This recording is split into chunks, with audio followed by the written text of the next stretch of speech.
दुष्ट के प्रहार में आप हमारा सहयोग करिए माता भवानी की कृपा से कि दुष्टों के संहार में आप हमेशा हमारा साथ दीजिए। ये भी शस्त्र की पूजा हम लोग करते हैं विजयादशमी के दिन। ये हमारे हिंदू सनातनी पद्धति की विशेषता है कि सभी चीजों में ईश्वर का वास मानते हैं, उसी प्रकार शस्त्र में भी मानते हैं। माँ भवानी का कृपा। पनोरमा ग्रुप, जो सोचता है वो करता है। आपके अपने सपनों का आशियाना। नमस्कार, आप देख रहे हैं सिटी पोस्ट लाइव और मैं हूं आपके साथ प्रभाकर पांडे। आपको बता दें कि सीतामढ़ी से भाजपा के विधायक मिथिलेश कुमार इन दिनों सुर्खियों में बने हुए हैं।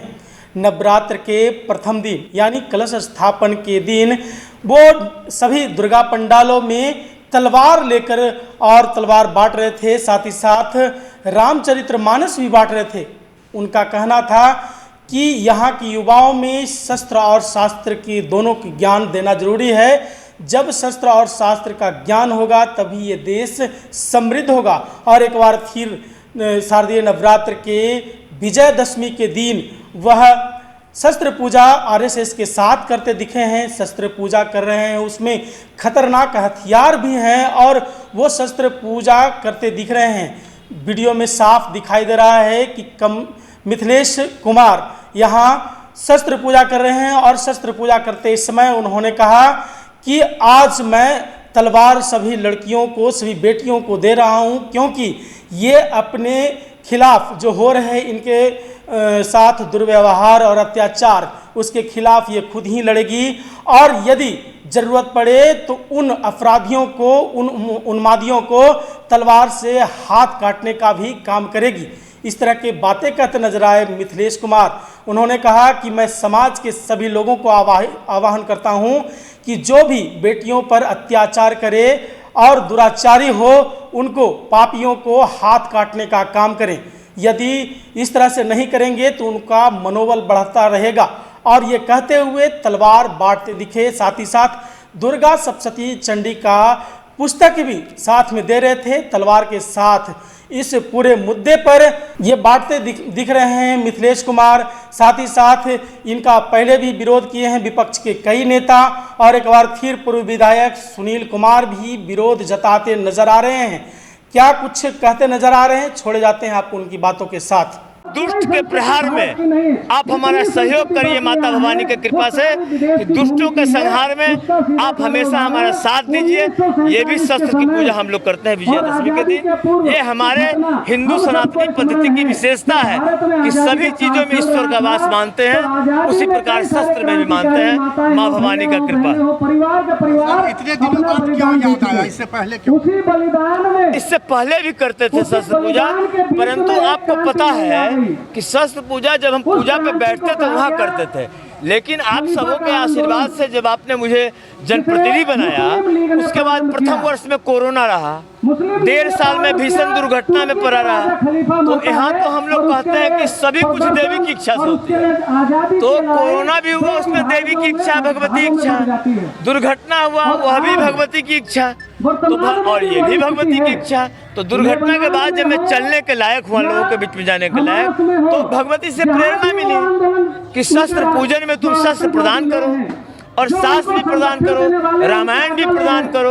आने वाले नई पीढ़ियों में रामचरितमानस का जो उद्धरण है, राम का जो उद्धरण है, राम का जो चरित्र है, शत्रुघ्न का जो चरित्र है, माता कैकेयी का जो चरित्र है, तमाम समाज में कैसे राजधर्म कैसे, पिता धर्म कैसे, पुत्र धर्म कैसे, मातृधर्म कैसे, गुरु धर्म कैसे, ऋषि धर्म कैसे, जब जाते हैं पढ़ाई में तो उस समय वहाँ गुरुकुल का धर्म क्या है, सभी धर्मों के आचरण का उसमें चित्रण है और सभी का उदात्त चरित्र है। तो इसलिए रामायण बांटते हैं कि आने वाली पीढ़ियों अपने सनातनी पद्धति से जुड़ो और समझो कि हमारा सनातनी पद्धति विश्व अपनाने को तैयार है। तुम इधर उधर दिग्भ्रमित मत हो, अपने सनातनी पद्धति को अपनाओ और हमेशा प्रातः काल उठ के रघुनाथा गुरु पुतमात ना वही माथा, ये सारा रामायण में वर्णन है। इन सभी चीज़ों का अनुकरण करो और 2047 में जो आदरणीय प्रधानमंत्री नरेंद्र मोदी जी का संकल्प है भारत को विश्व गुरु के रूप में स्थापित करने का, उसमें आने वाली पीढ़ियों सहायक बनो, सहयोगी बनो और फिर से भारत माता को विश्व गुरु के रूप में स्थापित करो। हमारे देशभक्ति गाना में भी है कि छूने पाए न सीता का दामन कोई, राम तुम ही हो तुम ही लक्ष्मण साथी हो, अब तुम्हारे हवाले वतन साथी हो। ये तो हमारे गीतकार ने भी कहा है और गीता में भी कहा है। जब अर्जुन शस्त्र रख देते हैं तो कृष्ण ने कहा है कि धर्म की रक्षा के लिए युद्ध करो कृष्ण, हतवा प्राप्त शशि स्वर्गम जित्वा वा भोग शशि महिम।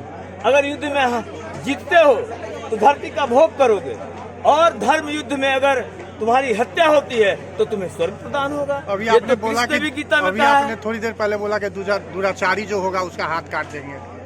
हाथ काट नहीं देंगे, हमारी बहनें को, अपने बहनों को हाथ काटने में सक्षम बनाएंगे और जरूरत पड़ेगी तो हमको आपको सभी को मिलकर हाथ काटना चाहिए। जो समाज में बहनों के प्रति जो इस प्रकार का भाव रखते हैं उन सबों को, हम सबों को मिलकर दुराचारियों का नाश करना चाहिए। बार बांटकर सस्ती लोकप्रियता अर्जित करना चाहते हैं और इस देश की संस्कृति सभ्यता जो गंगा जमुनी तहजीब है उसको तोड़ना चाहते, आपस में लोगों को लड़ाना चाहते हैं। और भारतीय जनता पार्टी तो आपस में लोगों को लड़ा के ही इस देश में द्वेष फैला के, लोगों को बांट के, समाज में जो भाईचारा है, एकता है, उसको तोड़ के और इस देश पर, इस राज्य में राज करना चाहती है। लेकिन जनता उनके मंसूबों को समझती है और जनता ऐसे लोगों को नकारती है। समाज में वैसे लोगों का बहिष्कार किया जा रहा है। सीतामढ़ी के विधायक द्वारा जिस तरह से तलवार बांटकर लोगों को, बहुत जगह लोगों ने विरोध भी किया है, इनका तलवार नहीं दिया है, इनको लोगों ने कहा है। और हम लोग तो समाज में प्यार और भाईचारा बांटते हैं, आपसी मिल्लत की बात करते हैं। कोई भी पर्व त्यौहार आदमी को एक साथ मिलकर रहने की शिक्षा देता है। समाज में जो नफरत की जो बात करने वाले लोग हैं वैसे लोगों को इस राज्य की जनता, इस सीतामढ़ी की जनता नकारेगी और समय आने पर उनको सबक सिखाएगी।